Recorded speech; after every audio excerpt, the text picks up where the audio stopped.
with our French team, making your move to France smooth and stress-free. Embarking on the journey of relocating to France is an exciting adventure full of new opportunities and cultural experiences. However, it also comes with its unique set of challenges. Hosted on Frenchly, the leading media platform dedicated to American Francophiles, this webinar is designed to help you navigate the complexities of moving, ensuring your transition is as smooth and stress-free as possible. Over the next hour, we will cover together critical aspects of relocation, including visas, taxes, insurance, healthcare, job hunting, managing your children's education. Leading this session are Rees and Joel Agler from the Peter Johnson team, experts in guiding expats through the intricacies of settling in France. And we are thrilled to be joined today by Thomas Nivert from Société de Courtage, a loan brokerage specializing in financing property purchases for expats and foreign nationals. Whether you're planning to invest in a dream home or need assistance with financing options, Thomas will provide invaluable insights. As you know, for those of you who know the process, I invite you to send us or your questions along the way, and we will have a dedicated time at the end for a live Q&A. Let's get started and take the first step toward making your move to France a seamless success. Together, these gentlemen will connect the dots to make your French dream a reality. Phil, the floor is yours. Thanks for the intro, Frankie. You've given us a big build up there, so welcome everybody, and thanks for taking the time to listen in. First of all, my thoughts go out to everybody in LA. Okay, I hope you guys are well and safe and things are going to work out. But my name's Phil Rees, and I'm the owner and manager of Peter Johnson Saal, and we are a licensed company to offer French tax, finance, investment, and insurance advice. I'm a Brit, as you can probably tell from my accent. But I'm married to a French national, Sophie, and we have lived here in the south of France, in Béziers, for about 13 years. But so Sophie tell lived in the tell us a few words in French. Just a few words. Well, enchanté, Frankie. Comment allez-vous? Merci Vous aimez Béziers ou non? Ou le sud de France, ou le centre, ou vous êtes une Parisienne, ou quoi? Moi, je suis à Los Angelinos for many years now. D'accord. Merci. So yeah, and I get my tongue around the local French words, and we have a local expression here in Béziers, which is sapeg. And I don't know if you know sapeg, Frankie, but it means sticky and humid. So there's some local dialect going on here as well. But my dear wife Sophie, who I work with as well, she lived in the UK for 25 years. So when we came to France with our kids, 3 and 6 years old, it was like starting from scratch again. So we've had that experience of coming to a country and really starting from scratch. But apart from my own sort of French qualifications, I've been employed, self-employed, and owned businesses in the UK and France. And I've worked in France in real estate as well for about 7 years. So that's a bit about me. I'll just start sharing now, Frankie, if you can see that. Yes, perfectly. Okay, so this is us, and good. So who are we, first of all? Well, I'm not Peter, I'm Phil, and Peter created his service about 30 years ago, and he spent time, a bit like me, in accounting, real estate, insurance, but found a niche for helping people, English-speaking people, with their tax and administration affairs. We're a team of 5 now, plus some consultants, plus partners like my friend Joel in New York. And we have an office based here in Béziers on the way to the Spanish coast. But I have colleagues who are based in Brittany and Provence. So we've got clients all around France. We have that practical experience. So Louisa, my colleague in Provence, you know, she's married to an American. She's got 3 kids. They live their life here. And so we know what it's like to do the day-to-day stuff here in France. So we're a combination of experiences and nationalities. And like I say, we're not just handholders, we are qualified to do what we do. We also have a partnership. Now, we can help people up to individual level. So we have an alliance with a big expert comptable, so a French chartered accountant, where we take our business customers to, and we've got access to all their international lawyers and legal departments as well. So there's quite a big support behind what we do. We've got other partners as well. So Joel, who has got a CPA firm in New York, he's going to be speaking after me. And it's great to have that relationship with Joel as we keep developing the ways we can help. American people come to France, they need to do their French taxes here, but they still need to do a non-resident filing in the US. And of course, Thomas, who's going to speak later, can help people with finance as they come into the US to buy property or invest. We've got, if I can't find the loose solution for you myself, then we've got English-speaking lawyers, notaires, wealth management advisors, currency exchange specialists, all who speak English. So there's a team there. So how can we help? It's a bit of a maze when you come to France, not the easiest place to administrate. So we can help with various areas like visas. We can help with health insurance that's compliant for visas. We can help with top-up insurance for mutuelles. We can help apply for your healthcare in France. We can help with making that tax declaration. If you want to work here, we can get you set up. If you want to actually develop a business, we've got a partnership to help you do that. And there's other things like driving licenses, working with French admin bodies, and also, eventually, if you want to, we do French nationality applications. So we here try and join these dots together. And one of the reasons I'm doing this is because I want to try and see Americans who are moving to France a bit earlier, because, you know, we find problems where people have got one bit of advice and get set up incorrectly. So we cover these areas of visa, work, tax, maybe you're coming here to be retired, getting into the healthcare system, maybe taking on nationality eventually. We try and put those dots together in a plan which suits you. So visas, first of all. Now, we're not immigration lawyers, and we have people that we can recommend if you need an immigration lawyer to do your process, but we understand how visas work. So first of all, do you need a visa? Well, if you're an American citizen, then yes. If you're a European passport holder, then no.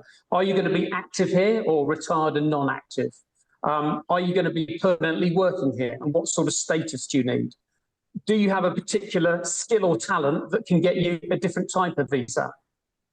If you're moving here because of an employer and you've got a post, then you don't need us for all that. You know, your employer should sort all that out for you.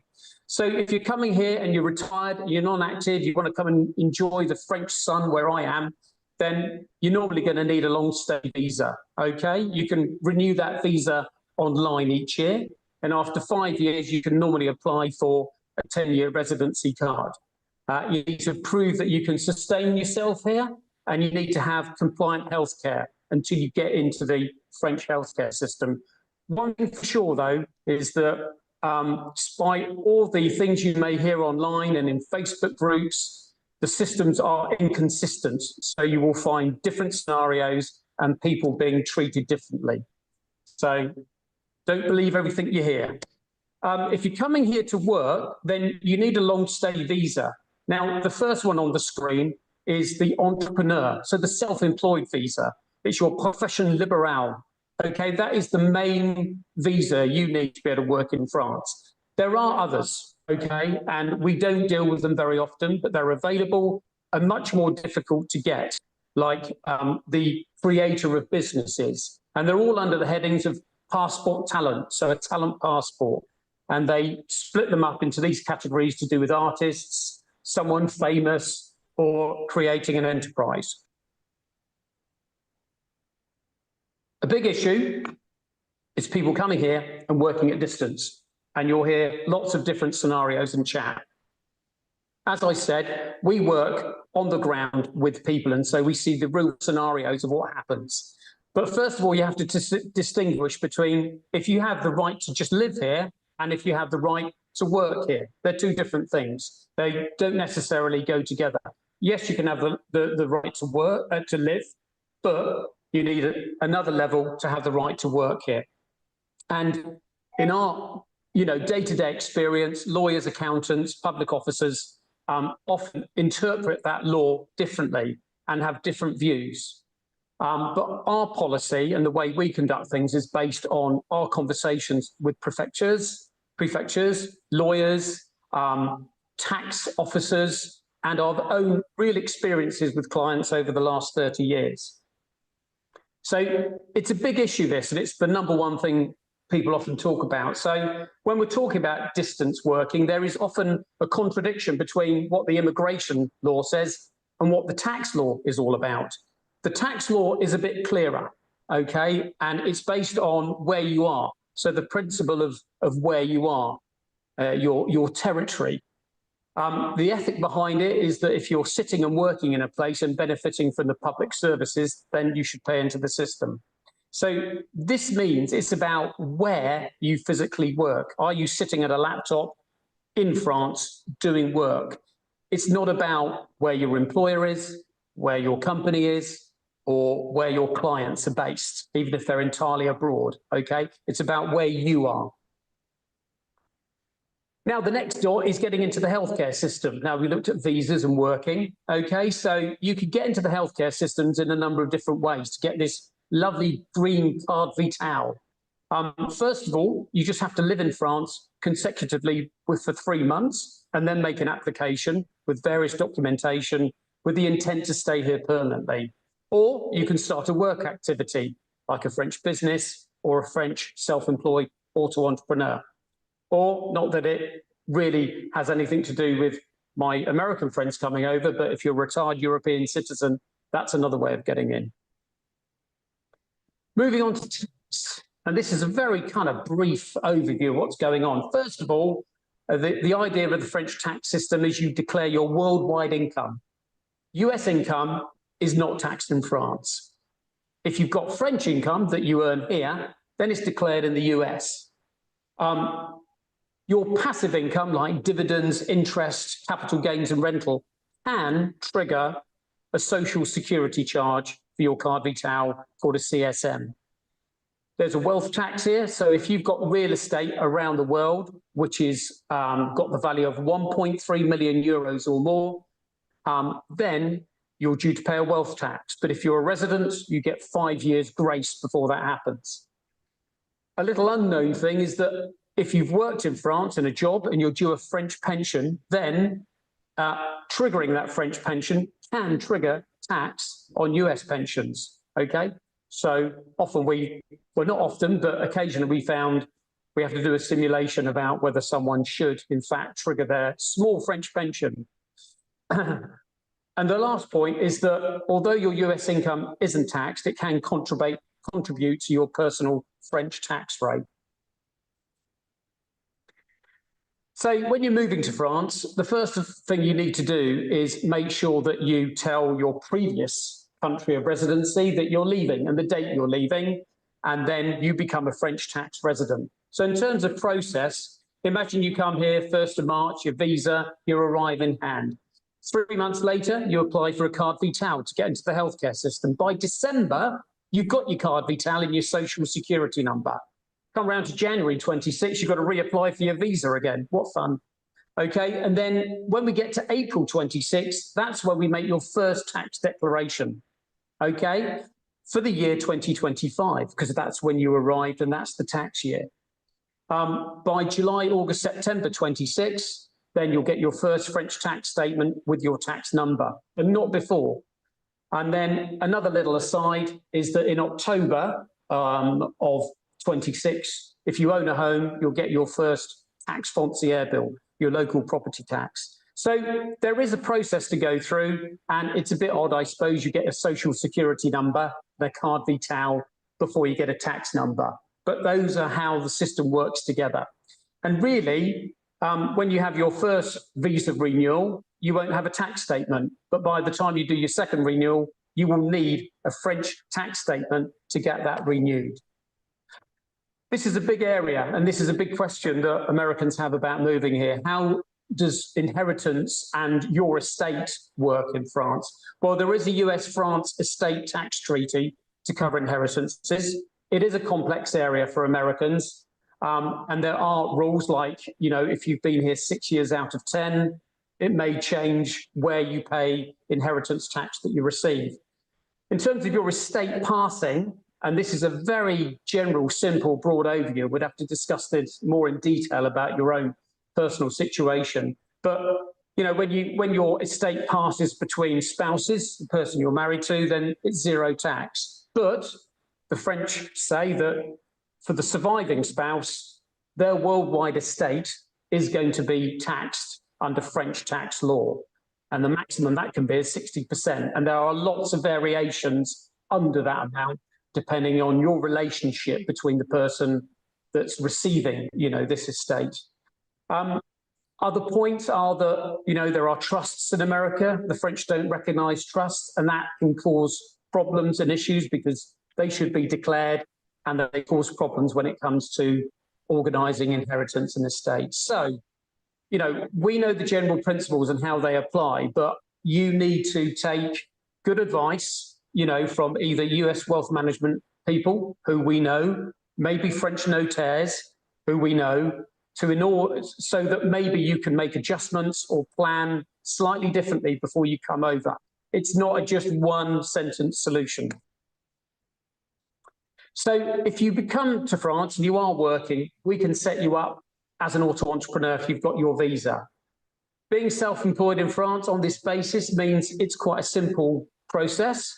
It's a simple way of organizing it. We would register you for a business number under a liberal profession. So it's a free, unregulated sort of profession. By applying to be an auto entrepreneur, that triggers you getting a carte vitale. Now, broad figures again, you're going to pay 23.2% or 12.3% on that gross income for your auto entrepreneur for Social Security. So it's quite high, Social Security here. And you'll pay income tax after a 34% allowance has been given. And then after that, you'll be taxed according to your tax band. And then there's a little local business tax that you'll pay for the CFE. So there's no deductible expenses in an auto entrepreneur scheme. It's simplified. The tax office are giving you a flat rate of 34% for those expenses. So if you declare 10K, 34% off means you've got 6,600 left, okay? Now you're going to be taxed at your personal rate on the 6,600, but you're going to pay Social Security at 23.2 on the 10K. So if your personal tax rate, for example, is 5%, you're going to pay 330 quid, you know, in income tax, but you're going to pay 2,320 in Social Security. So that's kind of how the numbers stack up. This is where we have a double taxation treaty that avoids you getting taxed twice between the US and France. But your US income, okay, if you are self-employed here and you've got US income such as dividends, interest, capital gains, etc., it will affect how you get taxed. So this example here, if you declare 40,000 as an auto entrepreneur, and you've got a tax rate, therefore, of about 5.8%. This is a single person, about 40 years old. You're going to have an income tax bill of 1,541. But if we declare, like we have to, 50,000 in US income, your tax rate goes up to 20%, okay? And you get a bigger tax bill, but you haven't actually physically paid tax on your US income. So a little bit confusing, but your overall wealth is contributing to your tax band.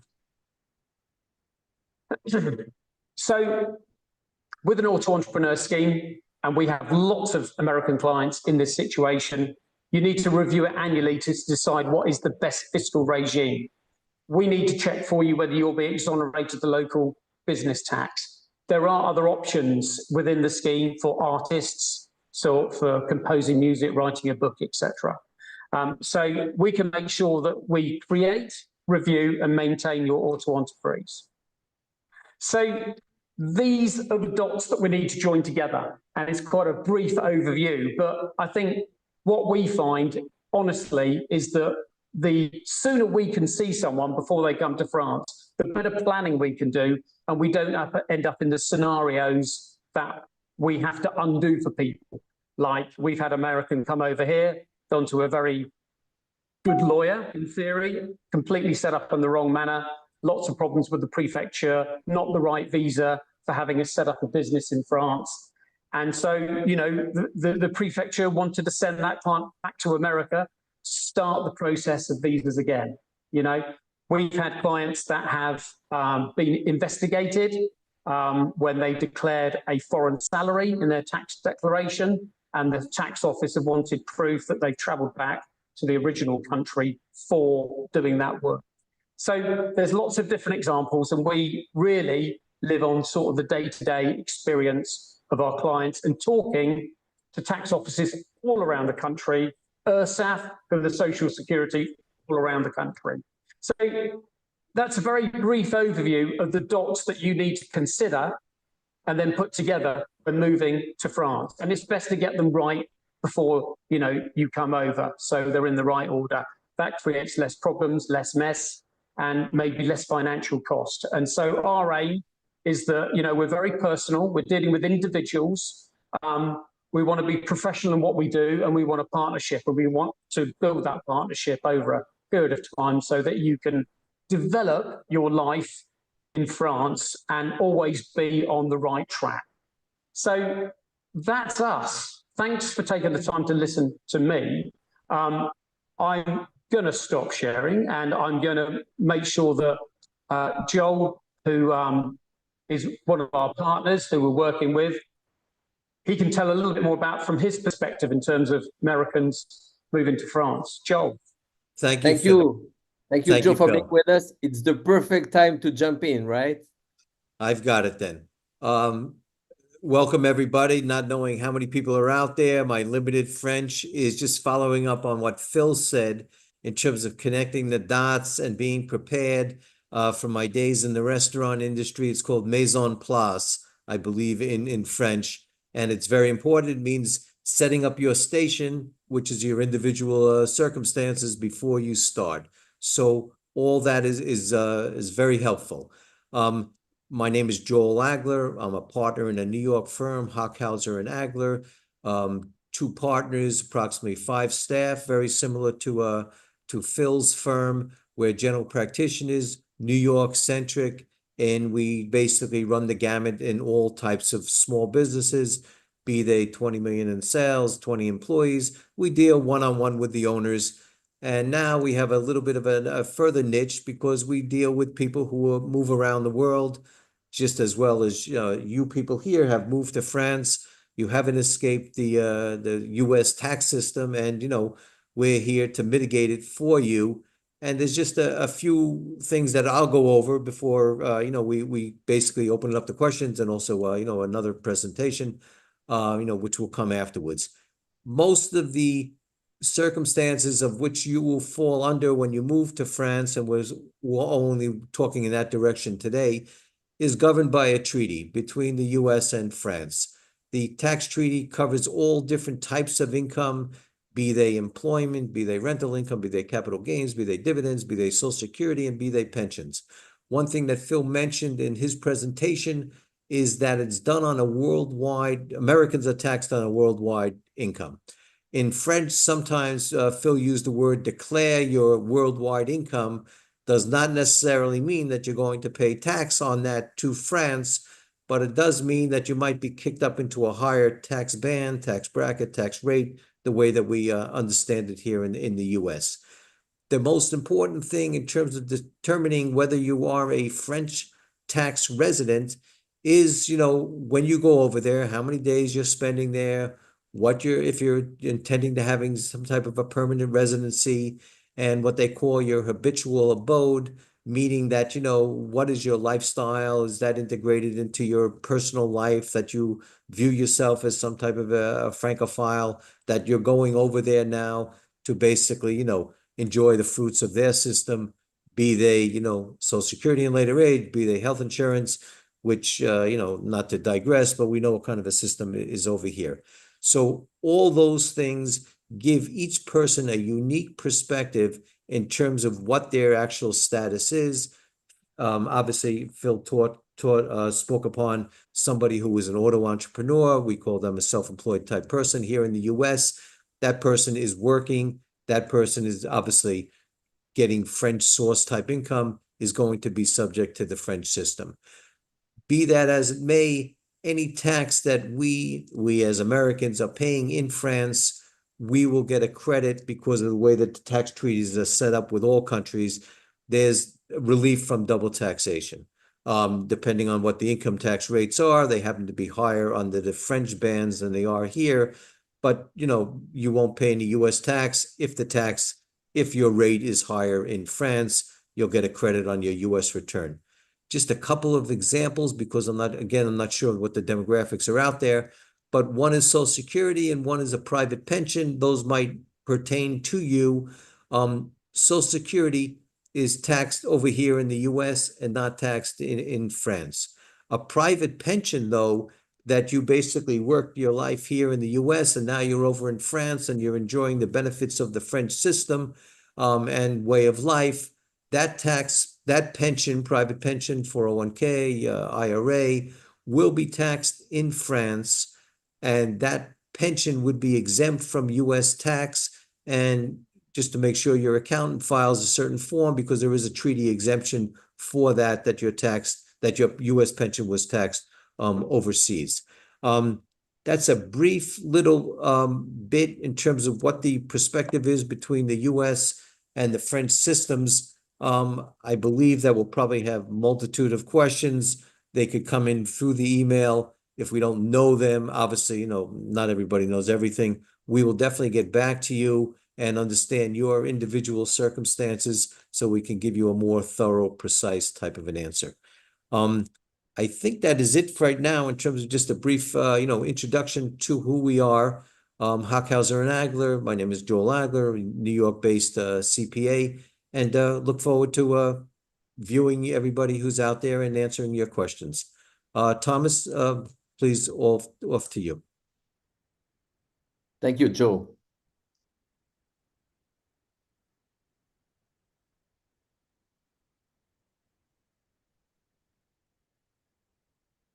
Thank you, Thomas. You're muted. Just okay. Can you perfect. see the screen? We can hear you and we can see the screen perfectly. Thanks. Okay, superb. So thanks very much for the opportunity. I'm Thomas Nivert. I'm French national based in Paris. I am the co-founders of Société de Courtage, where we also have a second name, which is more English, Loan Brokerage France, in case there is some questions about what the company is about. We are a company providing mortgage services to what we call non-resident. So 100% of our customers are either French expat based worldwide or foreign buyers. So we are accustomed to raise local mortgage loan originated from French and European banks for foreign buyers who are having the great idea to come in our country and to be our guest here in France, and who enjoy the French way of living. So we have been in this business for over 10 years now, where originally I had another company, and this company, these activities was managing by my wife, which you can see on the slide. So being expat ourselves gave us the age of understanding the difficulties of buying a property when you are non-resident. We lived in Asia for 10 years and then Middle East. And so if you go to a bank with a salary slip in Indian rupees, you see it's not very easy also to get the job done. We are a small team here, really service-oriented, obviously fully fluent in English, customer focus. And we are probably the market leader today on the non-resident, as we do only non-resident. So the US is quite specific, but there is also many more specificities, as you could imagine. To understand our customers type is a Canadian living in the US, having bank account in other countries and buying a property in France. Okay, so we are really accustomed to have this mixities of profile, and we are really into the one-to-one when it comes to the level of service. We provide really tailor-made services and analysis for our clients. So what we receive, and particularly from American nationals and American residents, is, hey, can I buy? Can I get a loan in France? Can foreigners buy a property? So the answer is yes. The theory is yes. Foreigners can have and hold a property, and foreigners can avail to the bank system and can avail to a mortgage loan. Okay, same as the French people.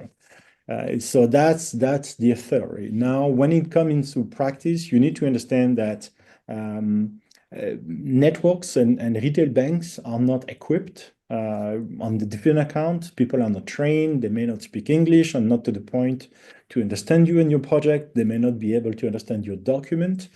So here is the situation, and we decided to focus on this particular segment and to be the best in this segment. So it is in theory possible, but in practice it's very difficult, and this is where we help, and this is the value we want to deliver to our customers.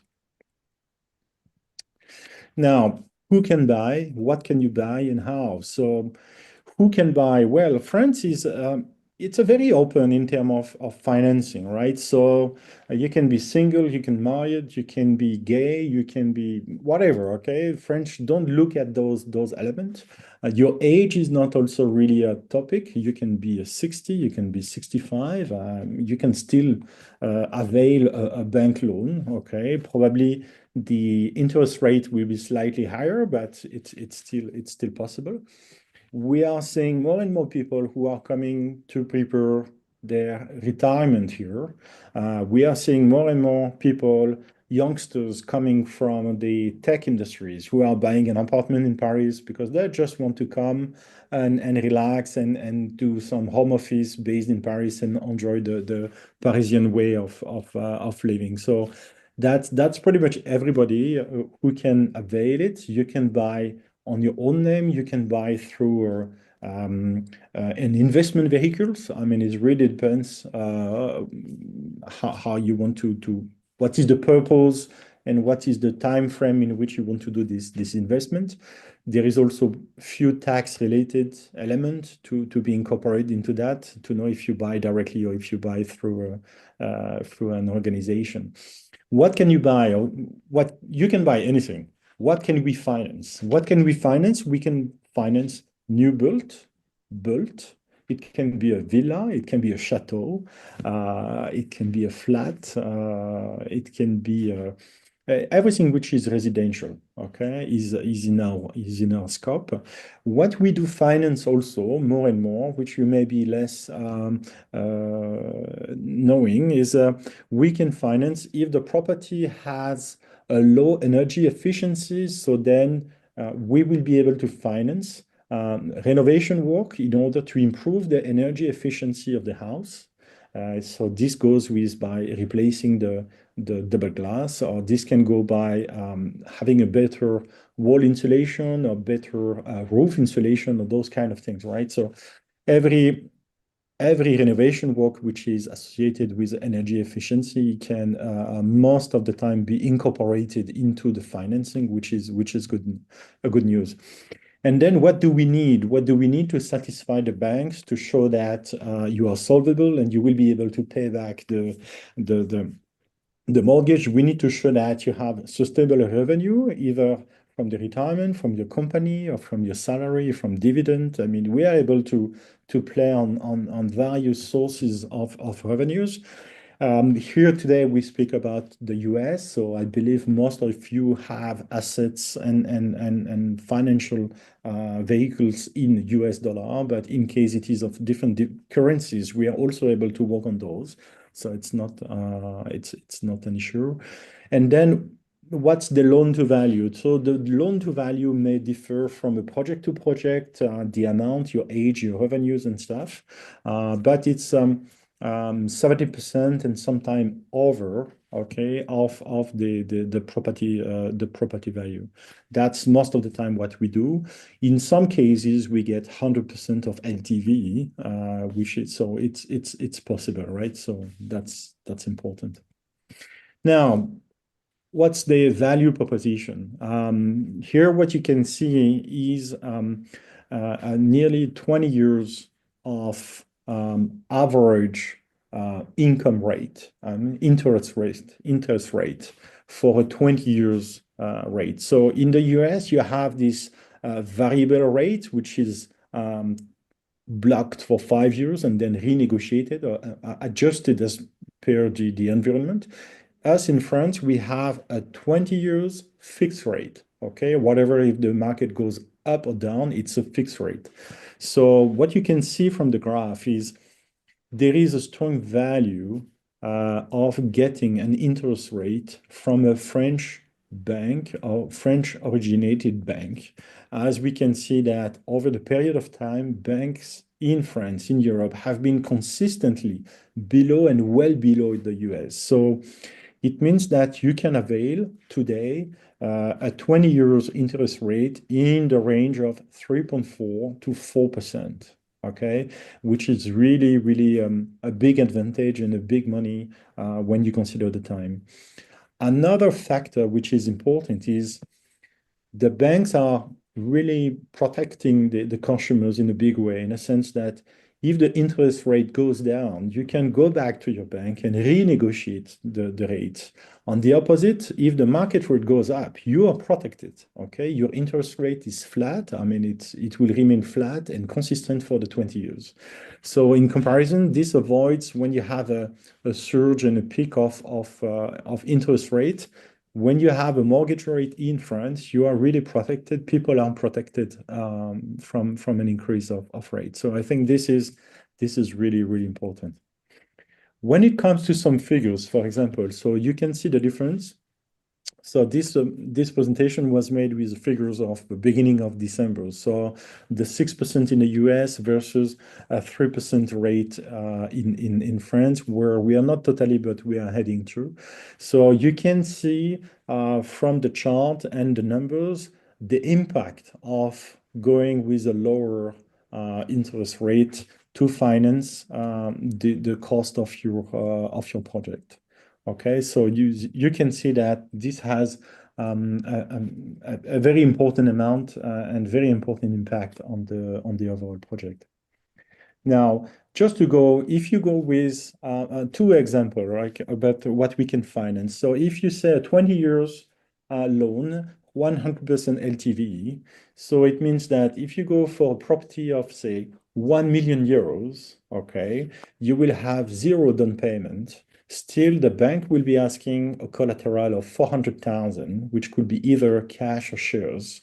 And then we can consider a loan interest over the period in the range of 330K. Okay, that gives you an idea. So if you have a project, you are looking for a property in a range of 1 million euros, you should be ready to have in the range of 400,000 as collateral to be provided to the bank. And then you rely on the 1 million loan, which will pay the property. The other option is to go with a 70% LTV, okay, where instead of providing a collateral to the bank, you will put a down payment into the project.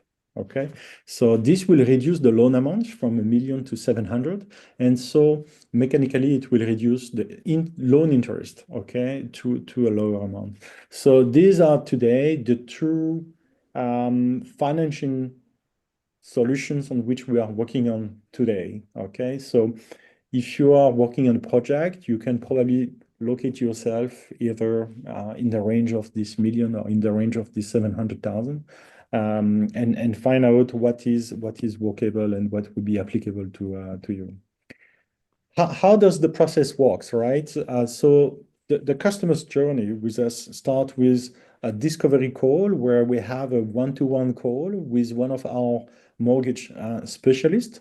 So we will go over what's the project about, what are your revenues, and eventually your ongoing debt. And so we worked immediately a feasibility study, and we tell you, okay, we can go with you, and we believe we can finance you up to 500, 700, a million plus, whatever. So it gives you the assurance that, okay, you have a partner, they can help you and source the financing.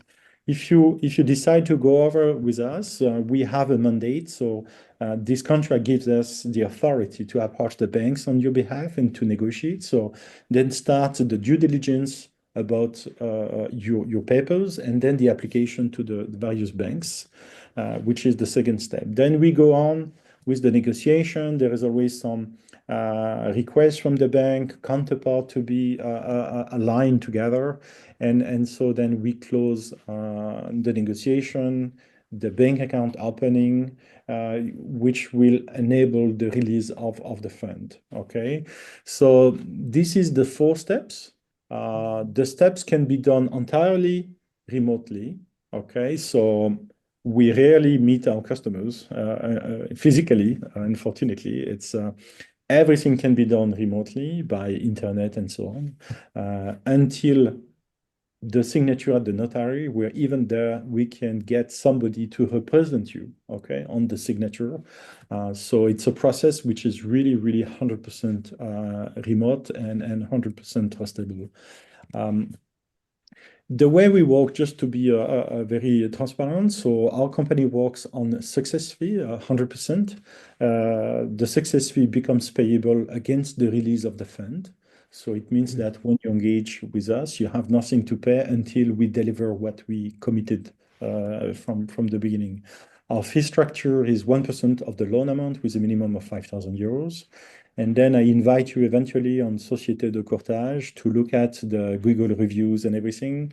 Really, we want to be a customer focus. So I'm sure you will find some interesting testimonies of customers which have been, I think, satisfied with our services.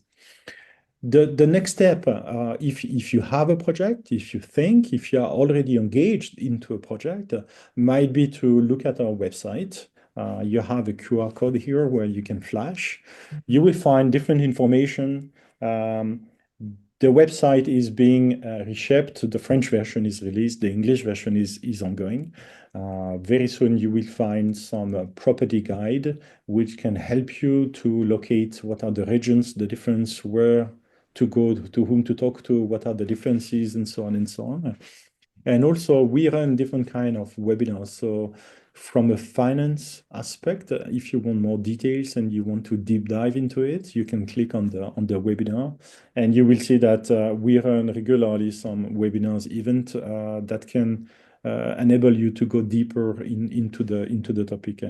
And at least if you have a project, you have specific questions, then feel free also to schedule a call with one of our mortgage specialists, and then we can go into a one-to-one topic. So this is a screenshot of the website.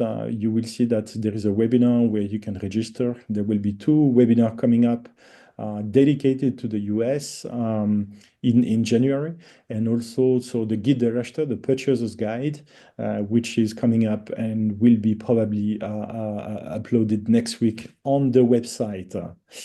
Okay, so I am at the end of my presentation. I thank you very much. We're here to help to make your customer's journey and your customer's experience in France a great moment. So thank you very much. Thank you, Thomas. Thank you so much for this expertise that have been shared for the last 45 minutes. Gentlemen, I would like you, if it's okay, to stay with me a bit more. We have some Q&A I would like you to answer, starting with Joe. Can Joel Agler clarify what he said about U.S. pension income being taxed in France? Is it taxed in France? I thought distributions from 401ks, IRA, and Social Security income were taxed in the US and not in France. Yeah. Okay.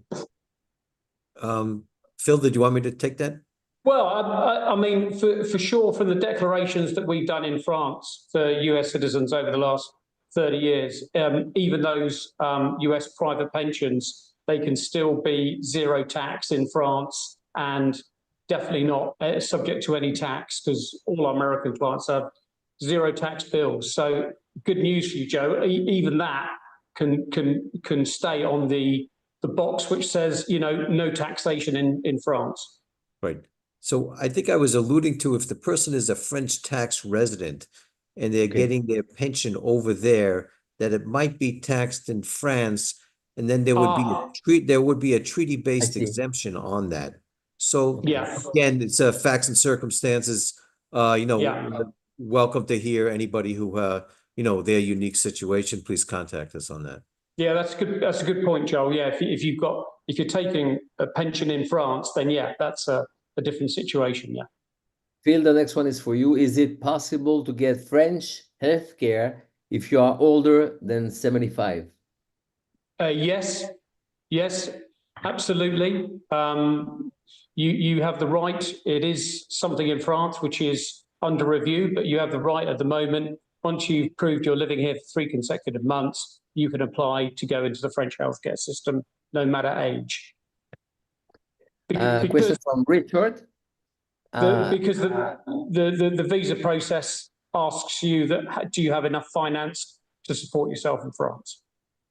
Talking about visa, Richard writes us, I am a US European Union dual citizen, actually from Ireland. My wife, he said, is a US-UK dual citizen. Will she still need a visa?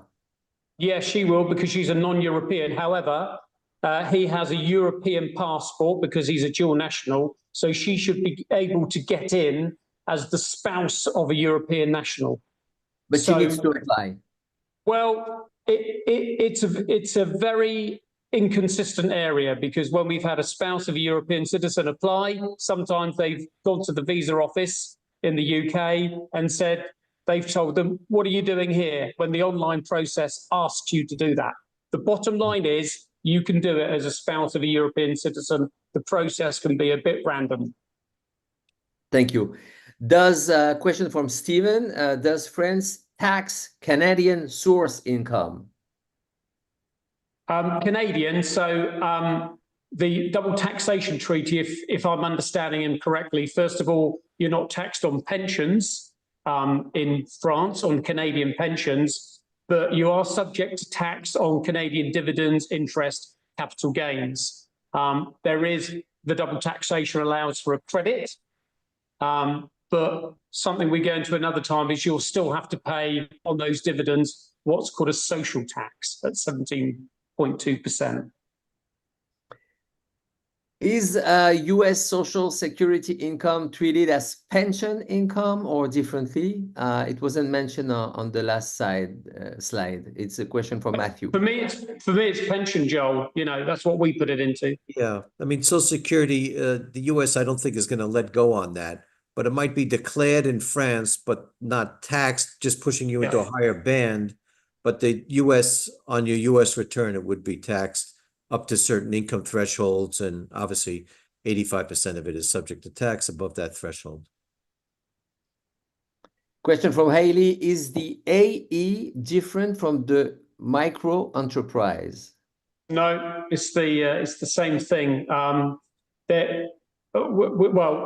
We call it auto-entrepreneur or your auto-entreprise, or there is a little bit of a difference if we get into the detail of calling it a micro-entreprise, because that can suggest you go onto sort of a profit and loss system for auto-entrepreneurs, but it's not something that is recommended or is done very often. Thank you, Matthew, for being so active on the chat with the second question. Is the US federal government pension taxed? That falls differently than a private pension. I'd have to get back to you on that. That there's a different category for government employees being taxed as opposed to a private pension 401k IRA. That one, just reach out to me and I will get you the answer on that. There's definitely an article in the treaty about that. Okay, thank you. Are U.S. public pensions treated the same as you explained for private pensions? And to be more specific, this person is talking about a government pension. I think that was just the same question I just fielded 2 seconds ago. So It's I think pretty much there's it's definitely pretty a much special. There's a different article for U.S. government. Reach out to me and I'll get you that answer. It's a different article of the treaty. same thing. Federal government and public pension are the same thing, right? You got it.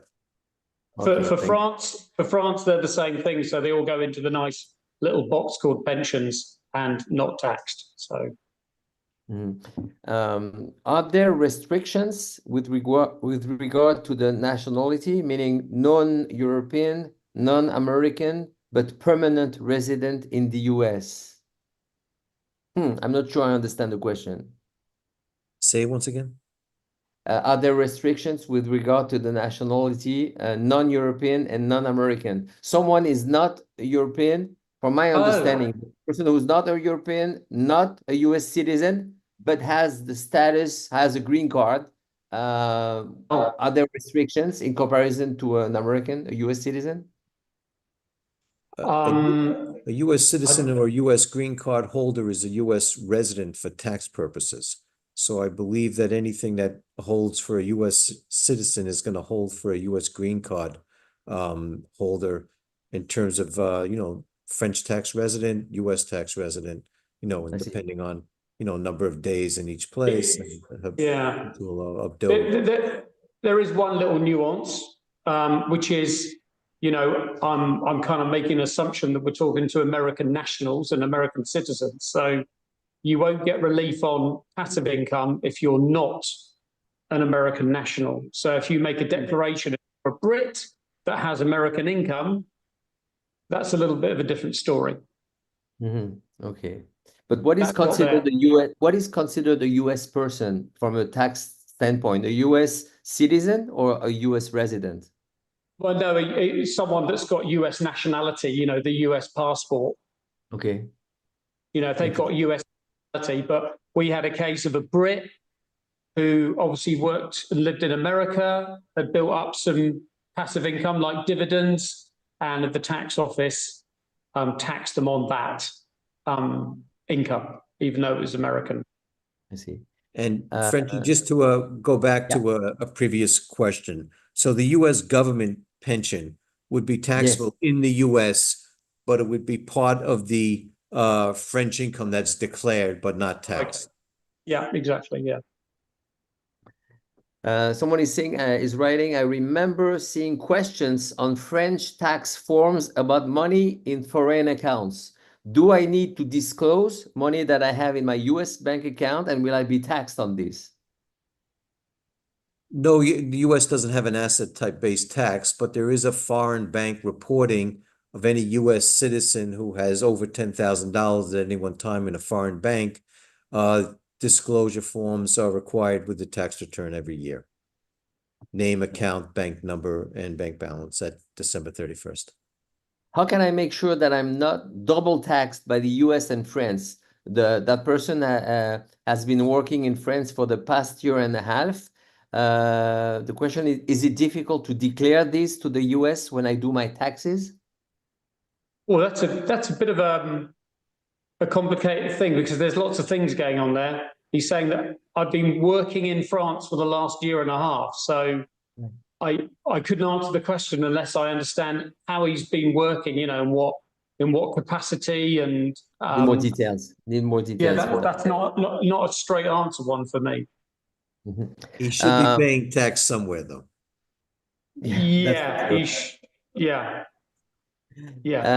Edward is a US citizen. He has an apartment in France. He spent 4 months in the spring and 1 to 2 months at other times in France. Otherwise, he lives in the US. His state, Maine, doesn't care if he has two primary residences, but he must he declare that France is his primary residence in order to get a carte vitale. This one is for you, Phil. If he does, Yeah. must he file an income tax return in France as well as in the US? Well, I suppose there's a couple of parts there. One, according to French, you can only have one primary residence, so you've got to make your mind up. Secondly, he's really got to be spending more than 183 days a year in France to be that French resident. So, if he's spending that amount of time and he's saying that this is my sole fiscal residency, then he can make that apartment his primary home. If he's not doing those two things, he can't make it his primary home, and he's going to have to pay the second local property tax called taxe d'habitation. I see. I guess the Thomas, are there specific loan products designed for expats or foreign nationals purchasing property in France? Yes, yes and no. I mean, it's not a specific loan. It's a bank loan. I think foreigners can avail the same range of mortgage loan if it is amortizable loans where you repay the capital and the interest, or if it is the interest only.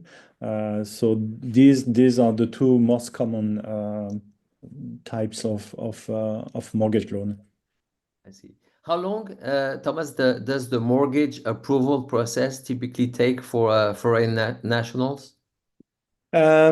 It's a little bit longer than in the US. Be prepared with that. The average time is between 2 to 3 months, okay, depending also of the complexity of the documentation eventually. So it's a bit longer than the US, but that's quite standard for France. Thank you. Question for Haley, from Haley. Have you worked with many artists related to receiving the artist visa? She's apparently an opera singer. Is that easier than the general AE? No, it's much harder because she falls under the passport talent, and she may fall under the artistic cultural passport talent visa. They are more difficult to get. You have to have a much more documentation, proof, background, etc. So you do need a good immigration lawyer. Is it similar like the visa O1 in the US when you have to prove exceptional ability in your field or something like that? I don't know how it compares to the US system, but we've had a number. Don't have many, Okay. but we've had famous authors and people like that who have got in because of their reputation. Artistically, it's a big thing to prove. You mentioned trusts in the context of, if I remember well, let me see, a spouse. Let me see. Hold on one second. Yeah, at some point of time, there was a mention of that. Let me see. You remember that when we mentioned that? Yeah, I do. Yeah, trusts. Yeah, could you clarify that part? Yeah, I can go as far as I can, which is that trusts are obviously created in the US, but it's illegal to create a trust vehicle in France. They don't have a system for it, and they don't like it, so they're very suspicious of trusts. So there is a regulation in France that if you are the beneficiary of a trust or an administrator, you're supposed to declare it on a particular form. And if you don't, you get fined 20,000 euros. Okay, so the advice is before an American comes over, they need a chat with someone, to review if they've got trusts and whether they should either be looking to dissolve those trusts before they come over to France. I see. Can I steal 10, 15 more minutes of your time, gentlemen? I'm fine. Sure. Yes? Maybe, Frankie, I see also in the chat an interesting question regarding a couple who are auto-entrepreneur in the US, and they would like to move to France to work from France, considering that they have a US-based company. So yes, absolutely. And I think the beauty of the technology and everything today is that it's perfectly possible that if you have a company in the US, to relocate in France, to be based in France, and still to benefit of this tax treaty between the US and France. So it really makes sense, and many people are doing it. So I guess Phil and Joel are really the right people to talk to. And Corinne, I see also a question regarding the minimum loan amount as a foreigner. Well, there isn't really a minimum loan amount, so it depends what you are looking at.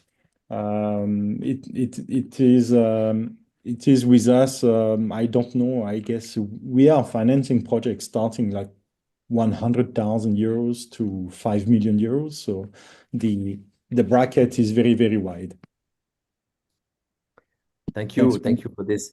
And also, we have a few more questions. Carol is asking if someone can explain taxe d'habitation as regards to renters. Oh, okay. All right. Well, I mean, taxe d'habitation is aimed at, there's two local property taxes in France, taxe foncière, taxe d'habitation. Okay. Over the last few years, they've phased out taxe d'habitation for primary homes, which means that if you have a second home, then you pay two local taxes, the foncière and the d'habitation. Now, only talking about this today with an American client. So if you rent somewhere for a year that's long-term furnished, then taxe d'habitation is due.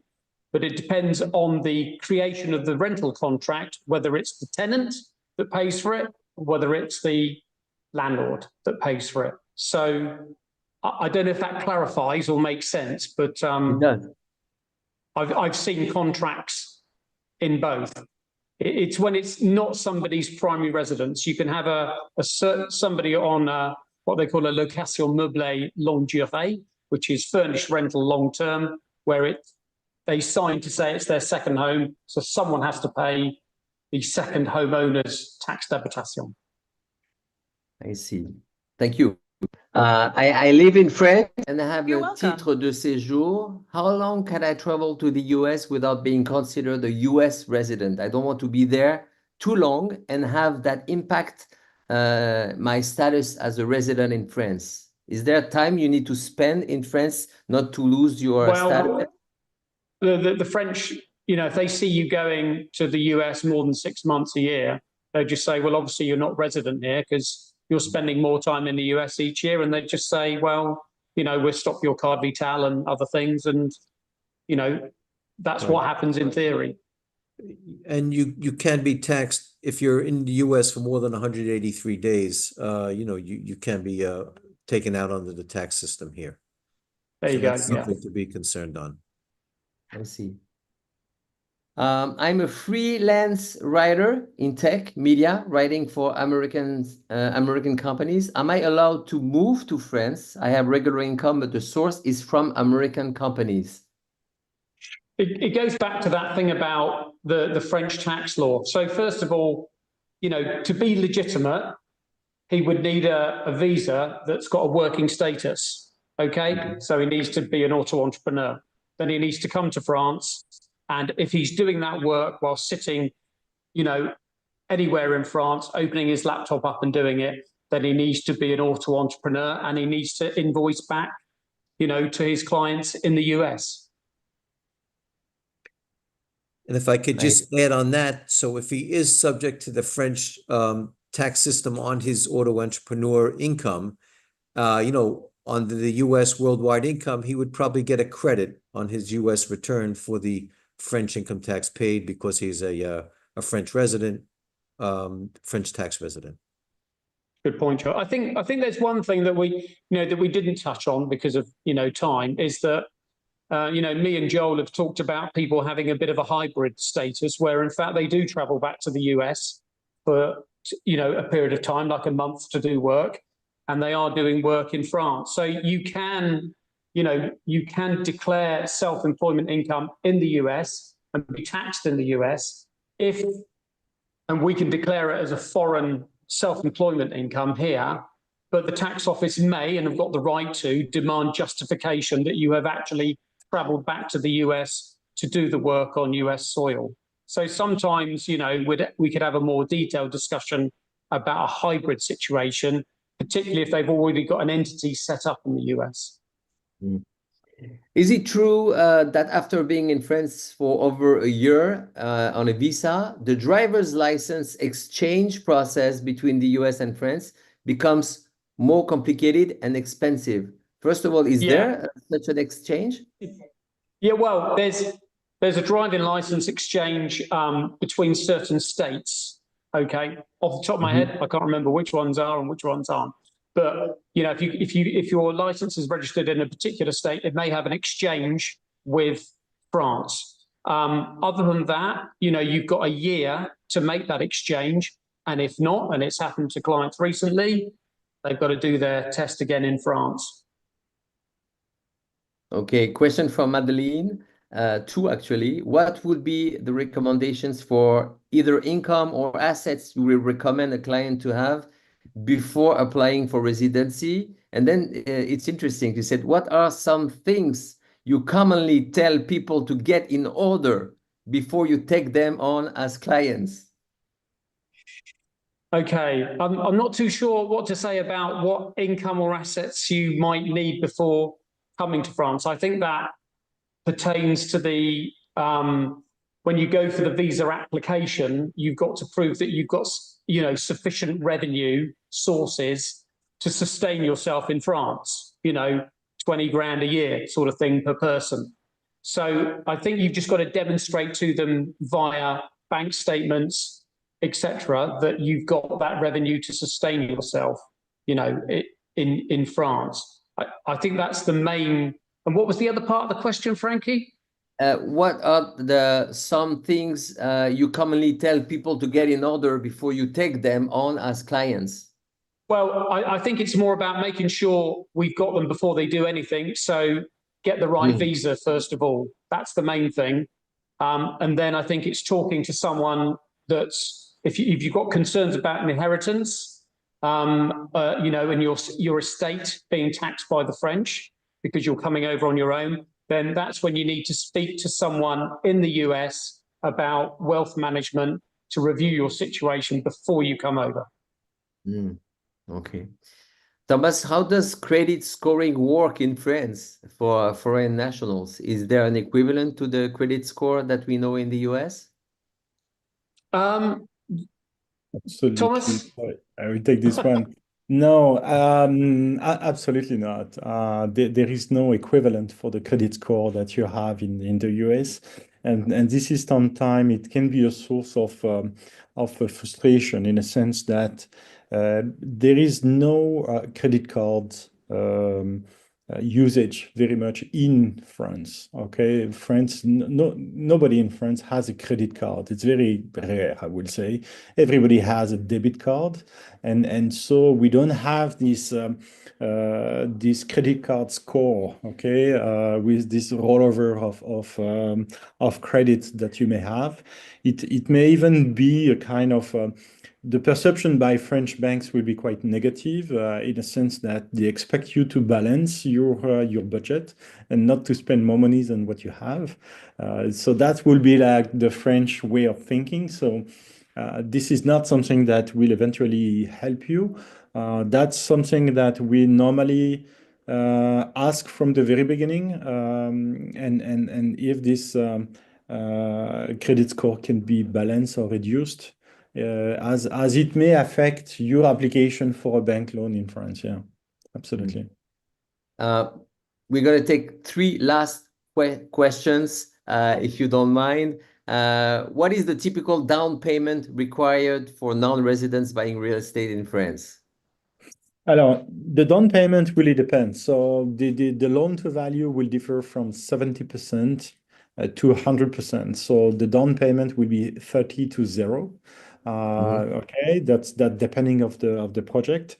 I was just before the call this afternoon with an Americans buying a 1.3 million euro apartment in Paris, and we get 100% loan to value. So what he need to pay is only the notary fee.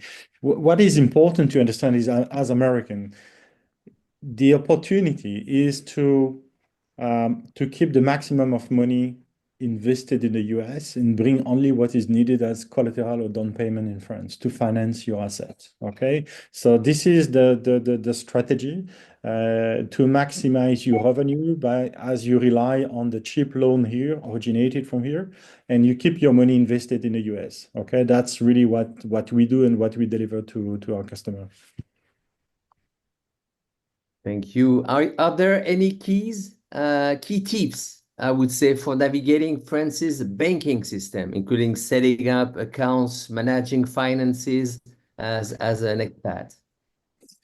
Yeah, so this credit score is one thing. The second is, as always, right? The bank and ourselves, we will be looking deep into your bank statements and everything. So just to make sure that you say it's clean in a way that there is not too many transactions or too many things that you cannot explain eventually or justify. Okay, that's something.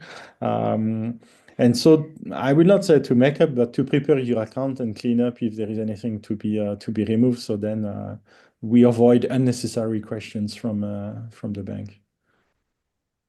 Thank you, Thomas. And the last question, something crucial that we didn't mention when we move to a different country. What are the resources that you recommend for helping children transition into French schools and adapt to a new education system? Well, I can speak from the benefit of bringing two young daughters over to France. So the natural thing for people coming over who are English-speaking family and they come to France is to find international school, English-speaking. You know, it's all going to be very safe.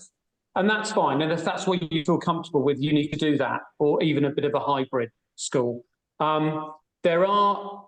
We find it depends on the age of the kids. Okay, so if you've got young kids, you know, like we had 3 and 6 years old, forget the fact that their mother was French, but if they've been 3, 6-year-old young kids, you want to get them into a French school. Yeah, whether that's a private French school or the local village school. Our kids went to village schools during primary years, and then they went into a private French school in the centre of Béziers from what we call college onwards. And when I talk about private schools, I'm talking about, you know, 1,500 euros a year, you know, so, you know, it's not the same concept as you would find in the UK or the US. So if you can,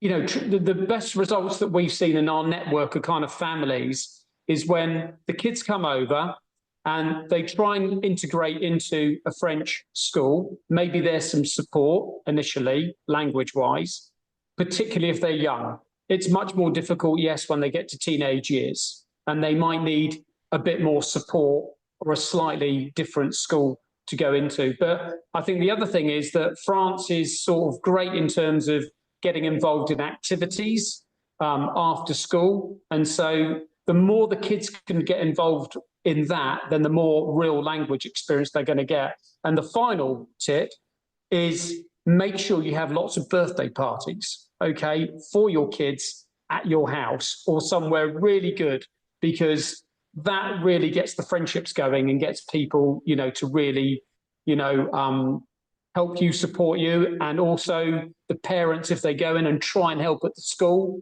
it all just creates, you know, a good vibe and really helps the kids get support when they make a difficult transition. Wonderful. Thank you. Thank you. Is there anything you would like to add before we end this webinar? Joe, it's been a pleasure. Thank you then. Thank you for the participation. Thank you for the questions.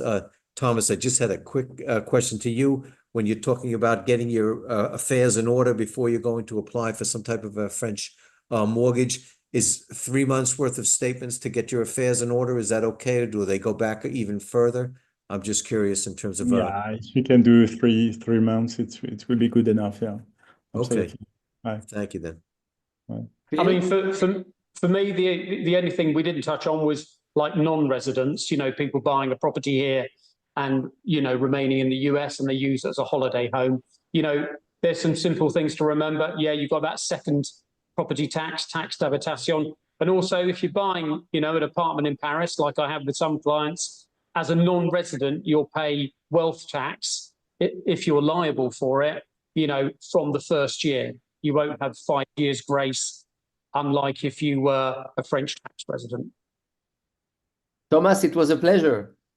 Same here. Thank you very much, and we look forward to have the pleasure to welcome you in France, and to have a glass of wine and maybe a piece of cheese to celebrate the art de vivre à la française. Merci beaucoup.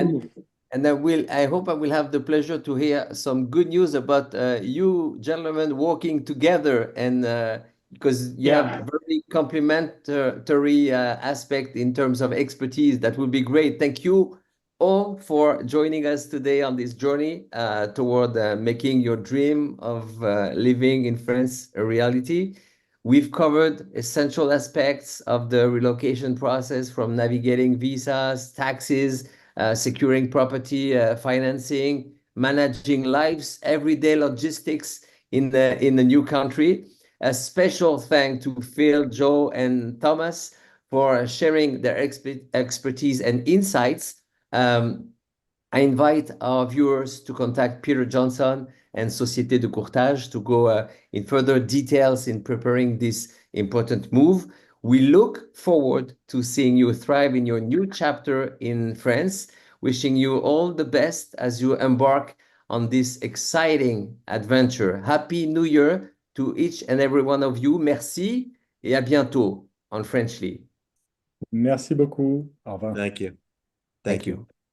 Thank you.